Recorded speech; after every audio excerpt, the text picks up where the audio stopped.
Good evening. In our news bulletin for tonight, the Statistics Division is prepared for the National Population and Household Census that will be conducted this month.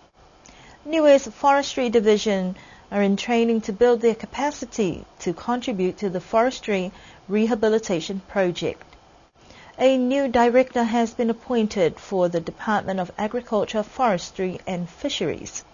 Round 2 of the men's cricket games were held last Saturday, and it spelled some disappointment for some of the top teams. Statistics Niue is preparing to carry out the National Population and Household Census that will provide baseline data for government to base their decisions in future.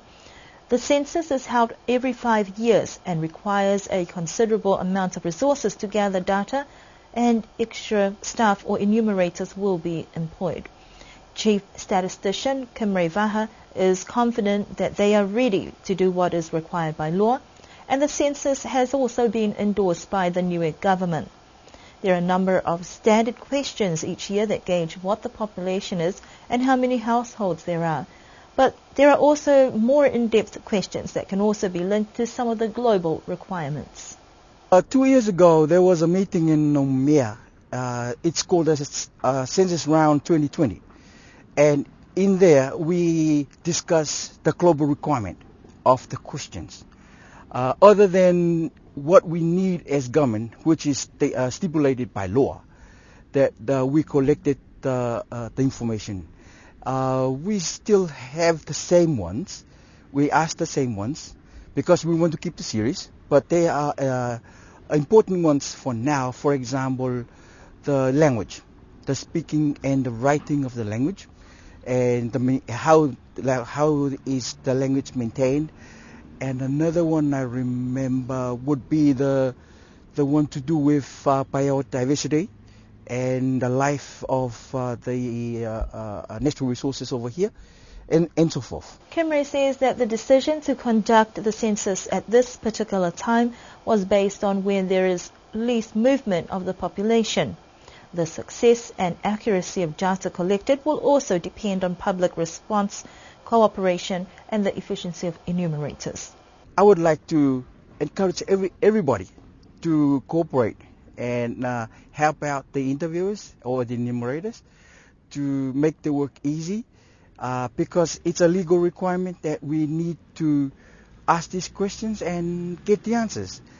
If you're doubtful of the protection of the information given you, all interviewers will be protected, all interviewers will be protected by law, and all information they gather from you guys or from you people will be protected by law, which means there is a clause in the Statistics Act 2009 that stated all information is for statistical purpose only, and what you call that?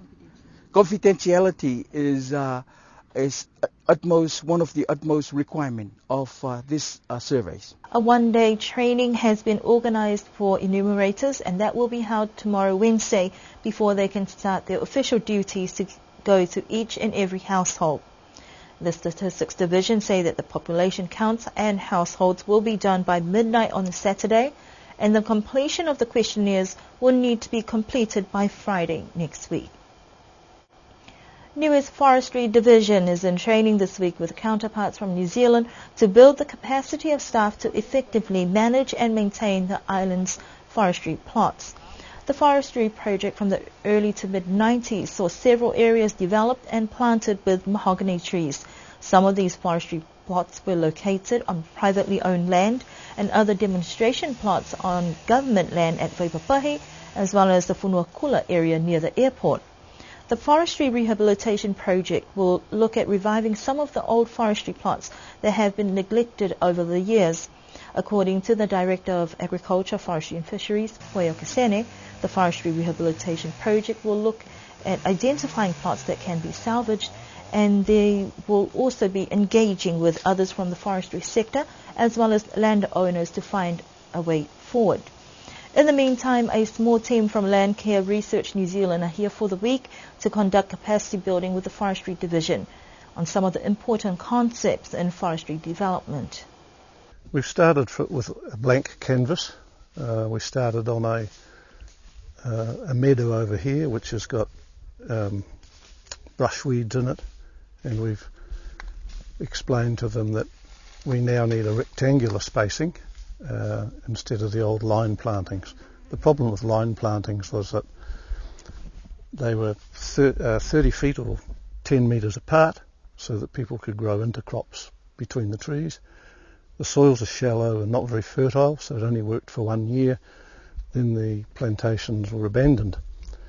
Also, when you plant trees in a line like this, they tend to move outwards like this, looking for the light, so the trees are not straight. And also, because they're in full light, instead of growing upright, they tend to grow out with a very short bole and large branches. So we're going to a rectangular spacing of 4 metres between the rows and 3 metres within the row.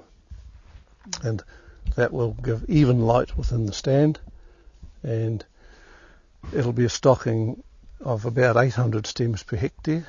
The final stocking for mahogany needs to be around about 150 to 200 stems per hectare.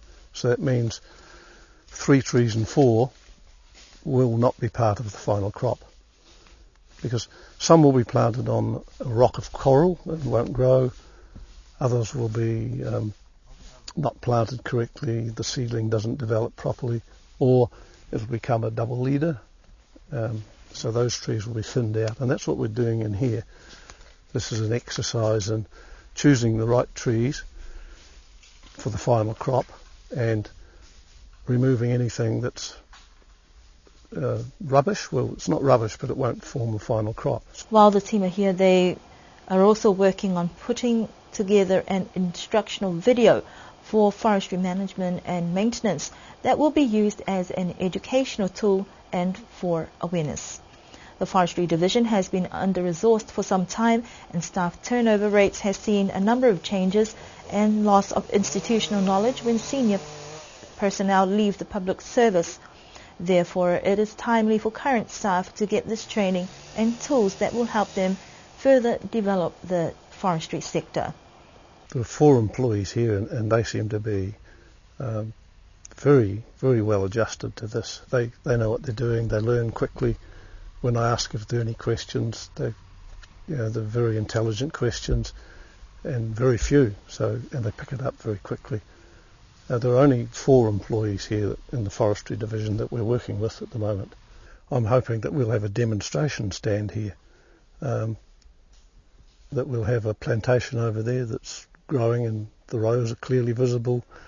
There are enough good stems to form the final crop, and people can come in and say, this is what it should look like, and these are the steps that we've taken in here, and here's a video reinforcing it. Support for this project will also be received through the Food and Agriculture Organisation, who are providing funding for equipment and safety gear for the Forestry Division. There will also be a follow-up visit in 4 weeks' time to see progress made to incorporate theory into practice, and the instructional video will also be completed by then. Boyo Kesene has been appointed as the new director for the Department of Agriculture, Forestry and Fisheries. He replaces Brendan Pasisi. Mr. Kesene started working for the department in 1994 as an assistant livestock officer, moving his way up the ranks to manage and coordinate a number of different projects over the years. Last week there was a formal appointment ceremony that was attended by the Minister of Natural Resources, the Director General and government officials to welcome him as the new head of DAF. He will be working on a 2-year contract with plus 1 year, and the new Public Service Commission has not officially announced the appointment yet, as well as a few other senior positions in government. Round 2 of the men's cricket season last weekend spelled disappointment for some of the top teams. Hikutavake Toi went up against Makefu. Hikutoi bat first with 136 runs. Makefu caught up and managed 140 runs with just 12 batters. In the village green of Liku, Vaya went up against Mutalo. Vaya bat first and managed 122 runs. Mutalo chased and caught up with 128 runs, Mutalo winning that game. In Hakupu, Awasale men's cricket team were up against Tamgotonga. They managed to get 187 runs for Awasale. Tamgotonga took to the field and managed to score 191 runs, Tamgotonga winning that match. La Kepa played against Tuapa and La Kepa bat first, earning them 237 runs. Tuapa tried to catch up but only managed 197 runs. La Kepa won that game. Liku took to the field against Alofi. Liku bat first with 237 runs. Alofi started batting and managed to get 245 runs, winning their second match of the season. The chairperson for the Niue Kirikiki Federation said that the committee will be conducting their first meeting since the season began, and that meeting will be held sometime this week. And those are our news stories that we have here for you this evening.